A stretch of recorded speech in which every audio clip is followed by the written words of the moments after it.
Vous écoutez la radio nationale du Mali, les 9h ici à Bamako, la même heure à Séléfougou.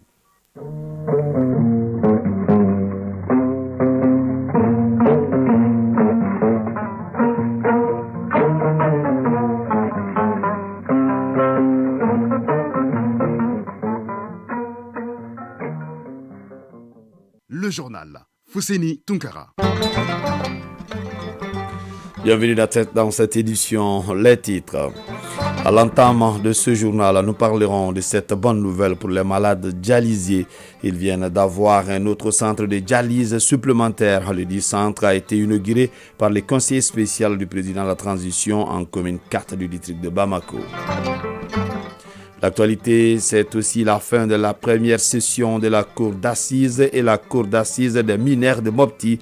Les 30 affaires inscrites au rôle ont été jugées. Les détails avec Bemba Sibi au cours de ce journal. Focus santé de ce dimanche porte sur la procréation médicalement assistée à l'hôpital du Mali, un centre qui a officiellement ouvert ses portes depuis quelques mois et qui vole bien sûr au secours des couples qui ont des problèmes d'enfants.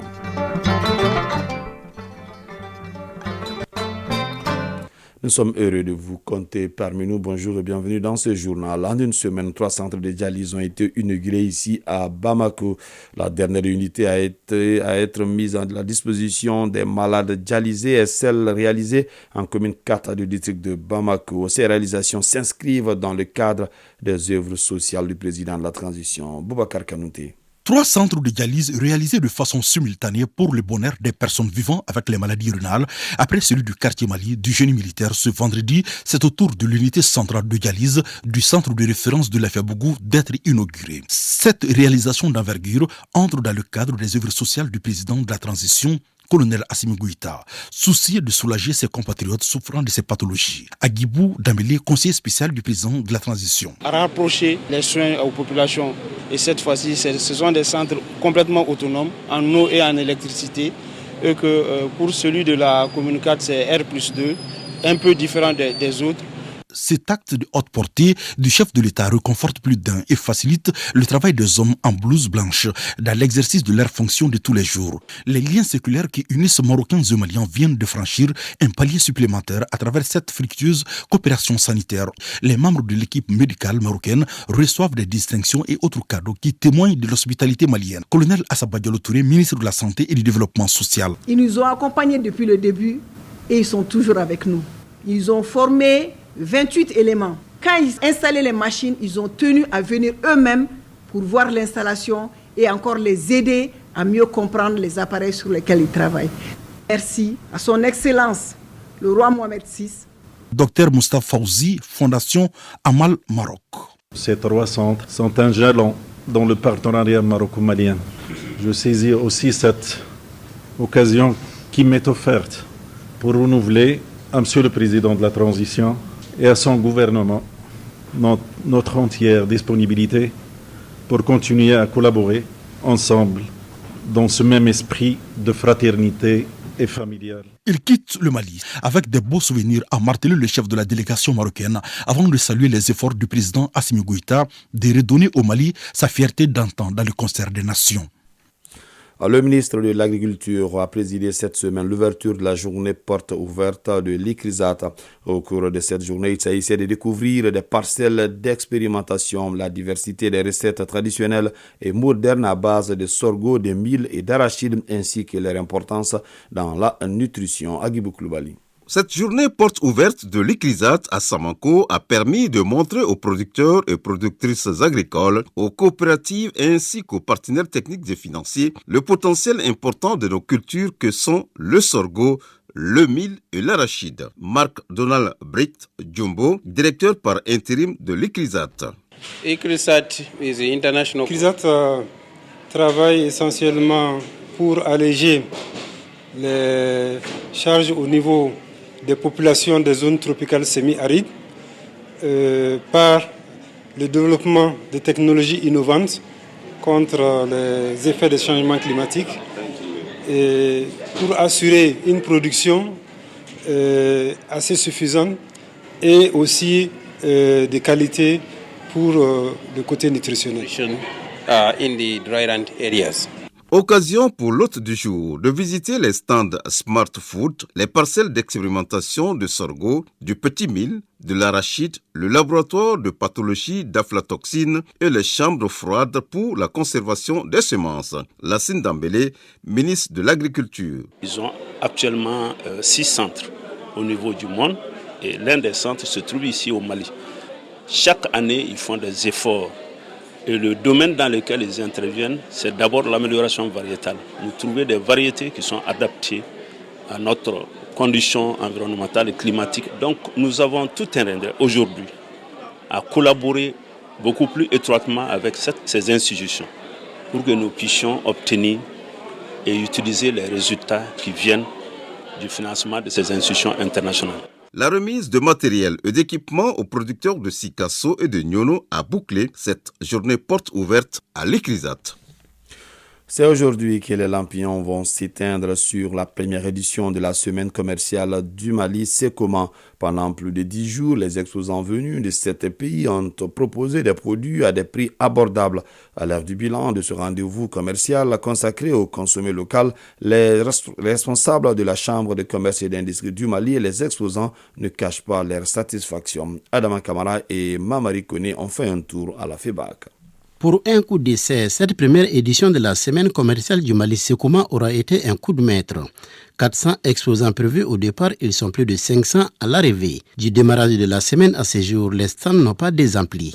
Mahamadou Sanogo, secrétaire général de la Chambre de commerce et d'industrie du Mali. La foire était destinée essentiellement aux produits locaux nationaux, mais nous avons eu la participation des exposants de 7 pays au moins. Les opérateurs économiques étrangers voisins, amis à nos opérateurs économiques, ont aussi pleinement participé à la foire avec les produits locaux transformés chez eux.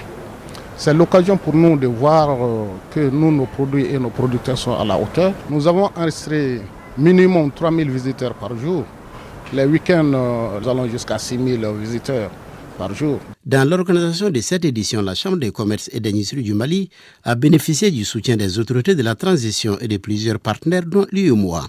Les exposants à 100% ont félicité la Chambre de commerce et d'industrie du Mali pour l'organisation de cette foire et ont voulu que cette foire existe, qu'elle soit pérennisée.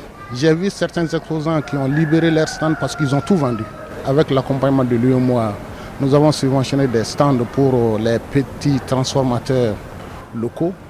Nous avons donné des stands gratuits à certaines unités industrielles qui ont été reprises récemment par l'État, dont l'UMPP. Nous avons donné des stands gratuits aux femmes des camps militaires du Mali. Après quelques jours d'exposition, les participants à cette première édition venus du Mali et de 6 autres pays se frottent les mains. Moudou Sek, exposant. La semaine a répondu à nos attentes. On est vraiment content de la foire. Diallo Fatih Keita, exposante. Ça a été quand même une opportunité pour nous. Les gens commencent à reconnaître les produits marocains, surtout les épices. À noter que la semaine commerciale du Mali a pour objectif d'assurer une bonne promotion des produits locaux et rapprocher davantage les opérateurs économiques de la clientèle. Un objectif totalement atteint, en croire nos différents interlocuteurs. Actualité hors de nos frontières. En Côte d'Ivoire, l'ancien président de l'Assemblée nationale, Guillaume Soro, est en sécurité. Une affirmation donnée par son mouvement Génération et Peuple Solidaire GPS. Vendredi dernier, ce mouvement redoutait que les policiers ivoiriens procèdent bien sûr en Turquie à l'enlèvement et l'extradition bien sûr de leur leader. Pour rappel, l'ancien président de l'Assemblée nationale est en exil depuis la fin de l'année 2019. Au Sénégal, la Commission électorale nationale autonome a été remaniée au soir du vendredi 4 novembre. Son président, Doudou Ndir, ainsi que les membres de cette structure ont tous été limogés et remplacés par décret présidentiel. Selon les textes, le mandat de l'ancienne équipe de 12 membres et de la Sénat avait expiré depuis 2 ans et demi. Mais la décision de les changer en pleine polémique sur l'inégalité sur l'illégibilité de l'opposant Ousmane Sonko laisse certains perplexes. Pour terminer cette page internationale, le parti au pouvoir au Ghana retient son candidat pour l'élection présidentielle de la fin 2024. C'est l'actuel vice-président Mahamadou Bawumia qui tentera de succéder au chef de l'État Nana Akufo-Addo. Fin de la première session de la cour d'assises et de la cour d'assises des mineurs de Mopti. Les 30 affaires inscrites au rôle ont toutes été jugées. Des affaires qui concernent les cas d'assassinat, de viol en bande, de pédophilie ou encore de coups mortels. Bemba Sibi. La première session 2023 de la cour d'assises et la cour d'assises des mineurs de Mopti se termine sur une bonne note. Les 30 affaires inscrites au rôle ont toutes été expédiées. Les juges ont prononcé une peine de mort, 20 peines d'emprisonnement, 3 jugements par contumace et 3 acquittements. Maître Mahamoudou Sidibé, représentant du bâtonnier. Si on analyse ces décisions, nous estimons à justice que ces décisions sont acceptables à la hauteur des crimes commis. Dans son réquisitoire, le procureur général, près la cour d'appel de Mopti, a souligné sa satisfaction pour la réussite de ces assises. Mahamadou Bandjougou Diawara, procureur général près la cour d'appel de Mopti. Ceux qui devraient être reconnus coupables, vous les avez déclarés coupables et les sanctions ont suivi. Ceux qui paraissaient au début une illusion, c'est entièrement réalisé. Et en 2 mois, ce n'était pas un pari gagné. Qui connaît l'organisation d'une cour d'assises? Le procureur général de poursuivre sur l'inquiétude que pose la nature des crimes, à savoir le viol en bande, le meurtre, l'assassinat, entre autres, qui restent préoccupants. Il note que la culture de la violence est en train de prendre le pas, mais les sentences prononcées sont de nature à prévenir ces formes de crimes. Gaussou Sanou, président de la cour d'assises de Mopti. Le premier motif de satisfaction est l'organisation et la réussite de la présente session. Le deuxième motif de satisfaction est le résultat technique obtenu à la fin de cette session. Le président de la cour d'assises de Mopti d'appeler à maintenir ce cap ensemble, ce qui permet d'avoir une célérité dans la distribution de la justice, ce qui est conforme à l'esprit du nouveau code pénal qui prévoit la mise en place de chambres d'accusation en lieu et place des cours d'assises périodiques. Mopti, Bemba Sibi, Suleiman Tepsougué pour l'ORTM.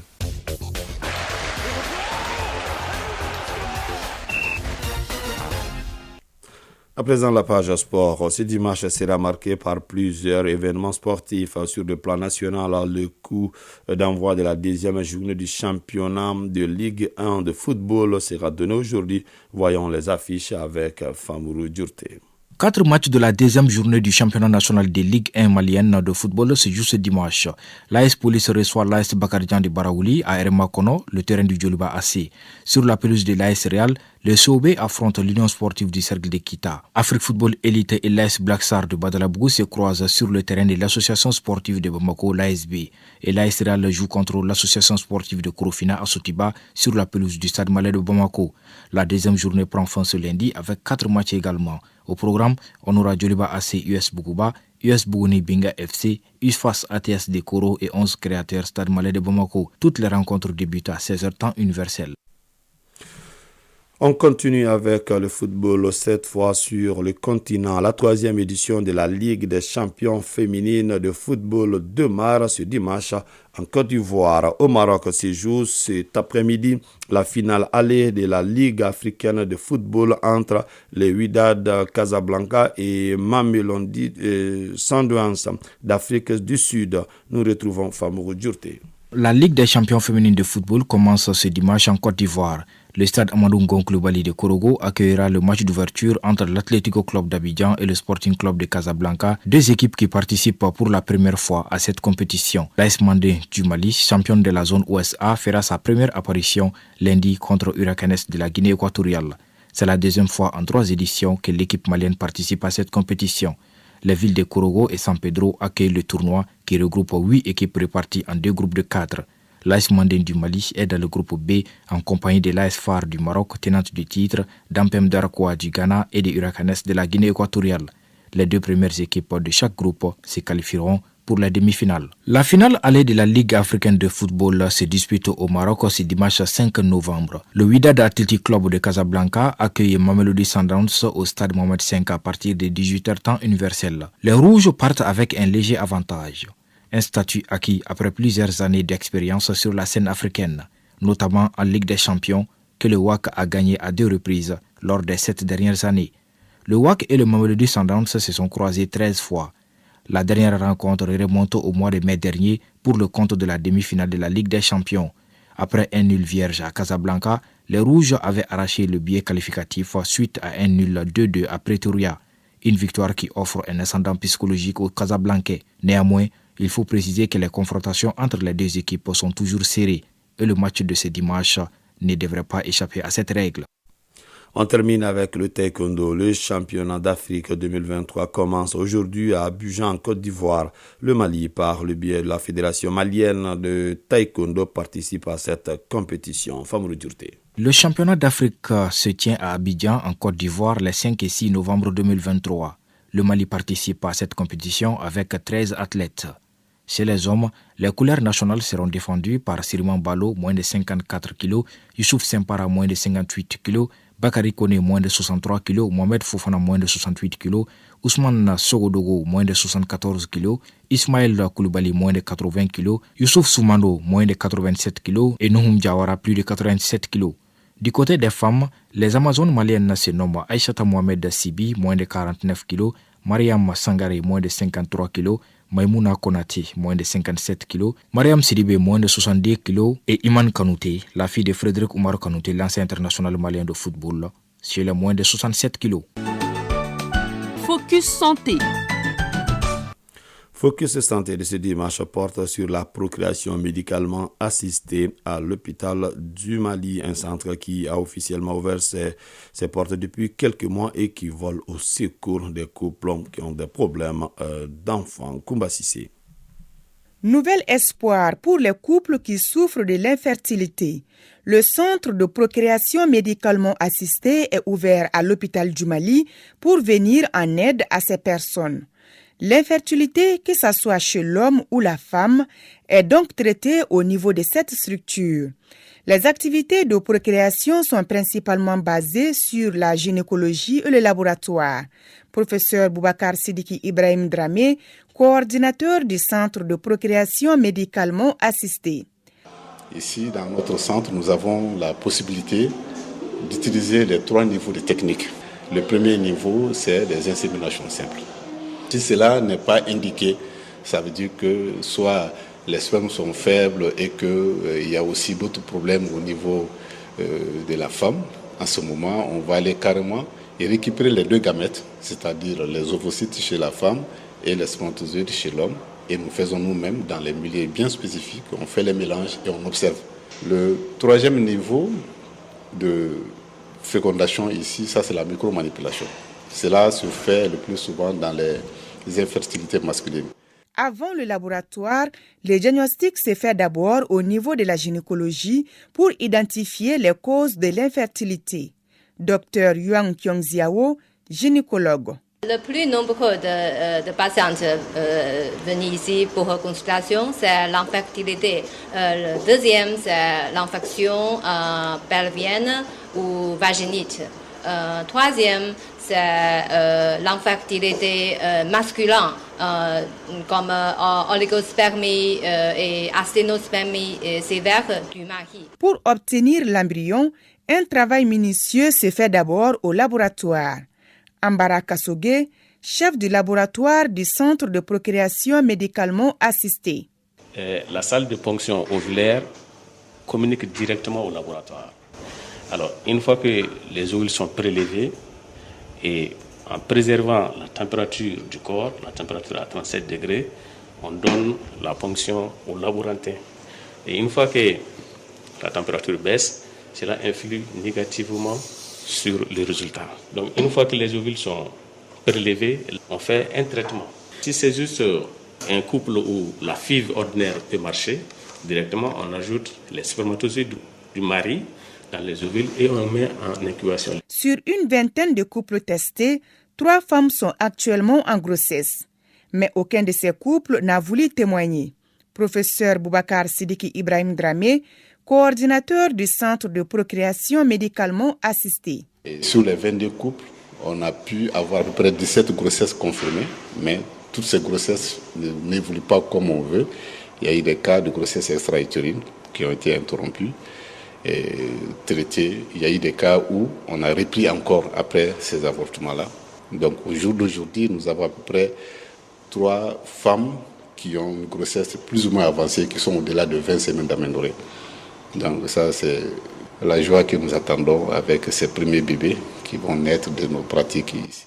Au centre de procréation médicalement assistée, les embryons sont conservés dans des cuves pour une durée de 5 ans. Il est à signaler que la procréation médicalement assistée concerne uniquement les couples légalement mariés. Focus Santé. 9h passées de 20 minutes, c'est donc la fin de ce journal qui vous a été présenté par Fousséni Tounkara. Bintou Traoré a assuré la connexion technique. La mise en ligne a été assurée par Cheikh Abdul Aziz Koulibaly, une édition coordonnée par Ousmane Dao. Prenez bien soin de vous, bon dimanche, que le bon Dieu nous protège.